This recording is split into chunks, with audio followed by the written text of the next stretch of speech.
Hindi cinema के तीन सगे भाई जो ओल्ड बॉलीवुड की जान हुआ करते, जिनको आपने पुरानी फिल्मों में देखा, किसी को गुंडागर्दी करते, किसी को भूत बनकर डराते, तो किसी को कॉमेडियन बनकर हंसाते हुए। वो तीन महान अदाकार जिनको अपने बचपन में बड़े पर्दे पर एक्टिंग करते देख आप बड़ा खुशनसीब समझा करते होंगे। लेकिन क्या आपको पता भी है वो तीनों कितने बड़े बदनसीब थे? क्या आपको किसी ने बताया है इनकी मौत का वो सच जो चंद लोगों को ही पता है? अगर नहीं तो चलिए एक एक कर हम पुराने सिनेमा के इन तीनों भाइयों के अंत से पर्दा उठाते हैं। सबसे पहले बात होगी राजेंद्र नाथ की। महमूद और जॉनी वॉकर के दौर में राजेंद्र नाथ ही इन हास्य कलाकारों को टक्कर दिया करते थे। उनके फिल्म ने होने का दूसरा मतलब ही हंसी था। वो किसी सीन में खामोश भी खड़े हो जाते तो भी उस दौर के दर्शकों की हंसी छूटने लगती थी। हिंदी सिनेमा में ऐसे चंद ही महान अदाकार हुए जिन्होंने किसी किरदार को ऐसे निभाया कि वो किरदार ही उनकी पहचान बन गया। मध्य प्रदेश के टीकमगढ़ में 8 जून 1931 को जन्मे राजेंद्र नाथ भी उन चंद कलाकारों में आते थे। अगर आप सिर्फ पोपटलाल कह दो तो खुद ब खुद ही उस दौर के सिने प्रेमियों के दिमाग में राजेंद्र नाथ मल्होत्रा की छवि बन जाया करती थी। पिता करतार नाथ मल्होत्रा अंग्रेजों के जमाने के आईजी हुआ करते थे। इतने बड़े पुलिस अधिकारी थे तो अपने इस बेटे को पढ़ा लिखाकर डॉक्टर बनाना चाहते थे। वो रीवा में पोस्टेड थे तो अपने बेटे की भी स्कूलिंग रीवा के बड़े कॉलेज में करवाई। मगर करतार नाथ को क्या पता था कि बेटा तो हिंदी सिनेमा को किस्मत में लिखवा कर लाया था। अब जानिए कि वो बॉलीवुड में कैसे पहुंचे। असल में राजेंद्र नाथ का मन पढ़ने में बिल्कुल भी नहीं लगता था। इसी वजह से घर वाले भी समझ गए थे कि वो डॉक्टर तो नहीं बन पाएंगे। अब डॉक्टर ही नहीं तो करें क्या? राजेंद्र से पूछा तो बोले सिनेमा में एक्टिंग करूंगा। वैसे उनके बड़े भाई मशहूर फिल्म अभिनेता थे, नाम था प्रेमनाथ। जब राजेंद्र ने अपनी पढ़ाई खत्म की तो बड़े भाई से बोले मुझे भी एक्टिंग करनी है। फिर क्या, भाई ने कहा चले आओ बंबई। प्रेमनाथ उस समय तक माया नगरी में अपने पैर जमा चुके थे। राजेंद्र नाथ 1947 में पहुंच गए बंबई और अपने जीजा राज कपूर के पृथ्वी थिएटर में काम भी मिल गया। कम ही लोग जानते होंगे कि उनकी बड़ी बहन कृष्णा की शादी राज कपूर से हुई थी। वैसे उनके दूसरे जीजा प्रेम चोपड़ा भी हैं, जिनसे राजेंद्र नाथ की छोटी बहन का ब्याह हुआ था। खैर, वो अपने भाई के घर रहते और पृथ्वी थिएटर के नाटकों में छोटे मोटे रोल किया करते। यहीं उनकी दोस्ती शम्मी कपूर, शशि कपूर से लेकर सज्जन से हुई। वो भाई प्रेमनाथ के घर रहा करते मगर बहुत लापरवाह जिंदगी जी रहे थे। करियर पर ध्यान नहीं देते। एक दिन गुस्से में आकर भाई ने उनको अपने घर से निकाल दिया और दूसरे घर में रहने को भेज दिया। वहां यश जौहर भी रहा करते थे। दोनों ही संघर्ष करने लगे। रहने का ठिकाना तो था मगर खाने पीने का नहीं। एक सेकंड हैंड पुराना स्कूटर, मगर उसके लिए भी पेट्रोल का बड़ी मुश्किल से जुगाड़ होता। मगर प्रेमनाथ को भाई का ख्याल था। वो पीएन फिल्म्स नाम से अपनी कंपनी बना चुके थे। साल 1953 में उन्होंने एक फिल्म बनाई शगुफ्ता। इसमें पहली बार राजेंद्र नाथ को किरदार मिला। अगले ही साल 1954 में एक और फिल्म बनाई गोलकुंडा का कैदी। इसमें तो छोटे भाई को साइड हीरो ही बना दिया। मगर अफसोस कि दोनों ही फिल्में फ्लॉप हो गईं और राजेंद्र नाथ कोई पहचान नहीं बना सके। पहली बार इनको थोड़ी पहचान जिसकी वजह से मिली वो अभिनेता आईएस जौहर थे। वो एक फिल्म बना रहे थे, उसमें एक कॉमेडी रोल उन्होंने राजेंद्र जी को भी दे दिया। 1956 में फिल्म आई हम सब चोर हैं। फिल्म ठीक ठाक रही और राजेंद्र नाथ को थोड़ी पहचान मिली। इसका फायदा इनको मिला और इस बार राजकुमार, किशोर कुमार और मीना कुमारी के साथ इनको फिल्म मिल गई। 1959 में फिल्म आई शरारत। ये भी कामयाब रही और उनको थोड़ी और पहचान मिल गई। इसी साल एक और फिल्म आई दिल दे के देखो। शम्मी कपूर और आशा पारेख की इस फिल्म में राजेंद्र को भी कैलाश का किरदार मिला। अमीर फैक्ट्री मालकिन सुलोचना लाटकर के घर पर पला किसी दूसरे शख्स का बेटा। फिल्म हिट हो गई और अब तो राजेंद्र नाथ की अच्छी पहचान बन गई। मगर दोस्तों, अभी वो फिल्म आने वाली थी जिसने हिंदी फिल्मों में उनकी किस्मत ही बदल कर रख दी। वो फिल्म थी देवानंद आशा पारेख की जब प्यार किसी से होता है। 1961 में आई फिल्म में राजेंद्र कुमार को किरदार मिला पोपटलाल का, एक अमीर बाप का बेवकूफ बेटा। फिल्म रिलीज हुई तो लोगों को देवानंद से ज्यादा पोपटलाल भा गया। कई सीन्स में उनकी अदाकारी देवानंद पर भारी पड़ गई। बस इस फिल्म के बाद तो लोग राजेंद्र नाथ को सारी जिंदगी पोपटलाल ही पुकारते रहे। इसके बाद उन्होंने कभी पीछे मुड़कर नहीं देखा। फिल्म मेकर्स उनको मुंह मांगी फीस देकर अपनी फिल्मों में साइन करवाने के लिए घंटों इंतजार करते।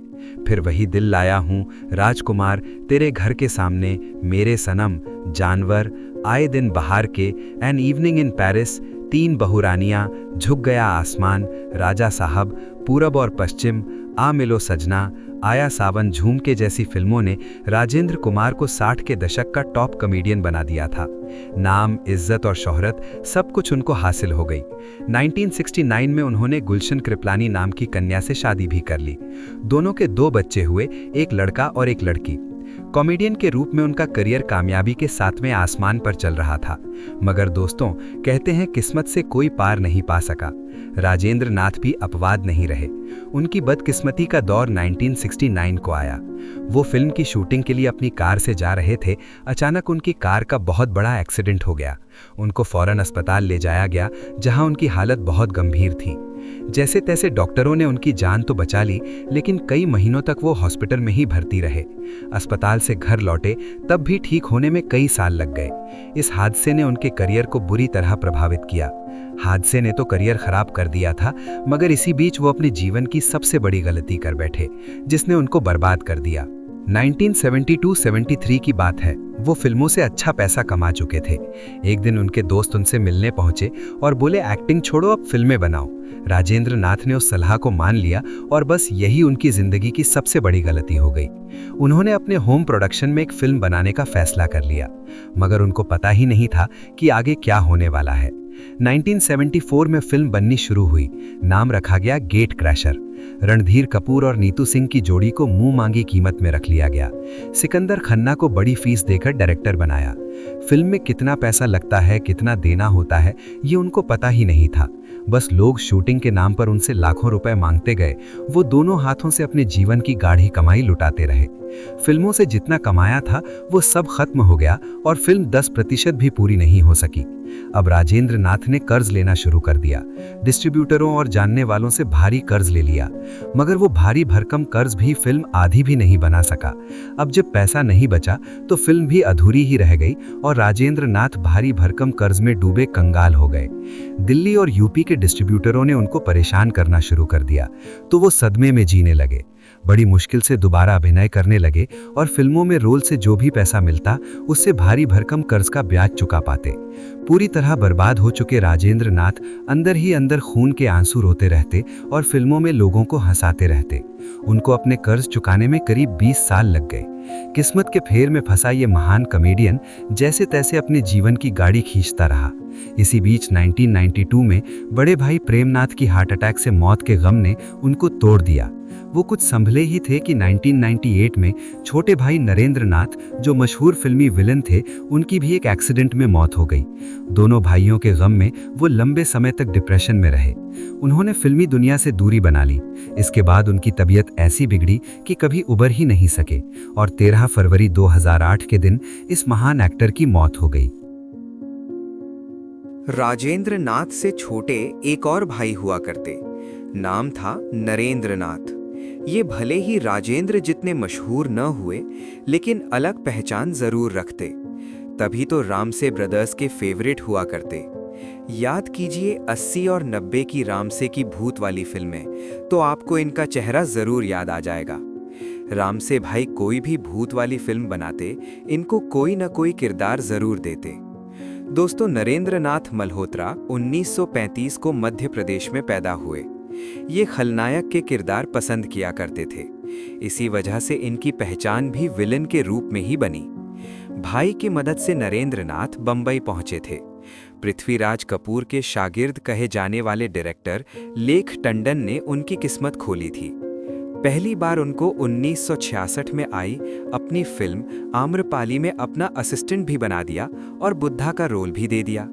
वैसे तो इसके बाद नरेंद्र नाथ ने कई फिल्मों में एक्टिंग की, लेकिन जिस फिल्म ने उनको खलनायक के रूप में असली पहचान दी वो 1974 में आई। नाम था खोटे सिक्के। इसमें वो जग्गू दादा के रोल में नजर आए और ऐसा छाए कि फिर सालों तक पीछे मुड़कर नहीं देखा। 1975 में आई काला सोना का हुकुम सिंह, 1976 में आई दीवानगी का मुन्ने खां या 1983 में आई हादसा का इंस्पेक्टर, एक से बढ़कर एक किरदार। बाद में तो रामसे ब्रदर्स को उनका अभिनय ऐसा पसंद आया कि उनकी हर फिल्म में नरेंद्र नाथ को अहम किरदार दिया जाता। गेस्ट हाउस, दहशत, हवेली, तहखाना, डाक बंगला, वीराना और पुरानी हवेली जैसी भूतहा फिल्मों में उनके लिए खास किरदार रचे गए। उस दौर की भूतिया फिल्मों में नरेंद्र नाथ का होना तो जैसे ज़रूरी हो गया था। मगर दोस्तों, कौन जानता था इस बेमिसाल एक्टर का काल एक हादसा बन जाएगा। 1998 की बात है, इनकी खौफनाक महल फिल्म रिलीज हुई थी। वो काफ़ी समय से अपने घर नहीं गए थे, यही सोचकर जबलपुर आए हुए थे। हंसते खेलते जबलपुर घर पहुंचे। परिवार, नातेदार, दोस्त यार सब से मिले। वो किसी काम से घर से बाहर निकले थे कि अचानक उनका एक्सीडेंट हो गया। हादसा इतना खतरनाक था कि उनकी हालत बहुत खराब हो गई। इसके बाद उनका खाना पीना और चलना तक दूभर हो गया। इस हादसे से वो कभी उभर ही नहीं पाए और हादसे की चोटों और कमजोरी से तड़पते तड़पते 62 साल के नरेंद्र नाथ की मौत हो गई। तीसरे भाई थे प्रेमनाथ, तीनों में सबसे बड़े। पुरानी फिल्मों का वो दौर प्रेमनाथ का हुआ करता था। पाकिस्तान में साल 1926 को जन्मे इस एक्टर का पूरा नाम प्रेमनाथ मल्होत्रा था, लेकिन बॉलीवुड में ये सिर्फ प्रेमनाथ के नाम से मशहूर हुए। बंटवारे के बाद मध्य प्रदेश में आकर बसने वाले प्रेमनाथ ने एक्टिंग की दुनिया में कदम साल 1948 में रखा था। इनकी 2 फिल्में अजीत और आग रिलीज हुई थीं। वैसे इनको लोगों ने नरगिस और राज कपूर की फिल्म बरसात से पहचानना शुरू कर दिया था। इसके बाद इस बेजोड़ एक्टर ने पीछे मुड़कर नहीं देखा। जॉनी मेरा नाम, आन, तेरे मेरे सपने, अपना घर, बादल, बॉबी, रोटी कपड़ा और मकान से लेकर जानी दुश्मन जैसी हिट फिल्मों में अपना हुनर दिखाया। प्रेमनाथ के अभिनय में ऐसा जादू था कि हॉलीवुड ने भी उनको फिल्म केनर में एक्टिंग के लिए उनको बुलाया था। इतने बेमिसाल अभिनेता का अंत बहुत बुरा हुआ। खाने पीने के शौकीन प्रेमनाथ को अचानक ही दिल से जुड़ी गंभीर बीमारी ने घेर लिया। बीमारी लगने के बाद प्रेमनाथ काफी परेशान रहने लगे। जिंदा दिल प्रेमनाथ ने इलाज तो करवाया, लेकिन सिर्फ 65 साल की उम्र में ही ये बीमारी उनके लिए काल बन गई। साल 1992 को एक दिन अचानक उनका इतना तेज दिल का दौरा पड़ा कि प्रेमनाथ की मौत हो गई। दोस्तों, इन तीनों में आपका फेवरेट कौन था? हमें कमेंट जरूर कीजिएगा। ऐसी ही रोचक स्टोरीज के लिए आप फिल्मी स्टोरीज को सब्सक्राइब भी कर लीजिए।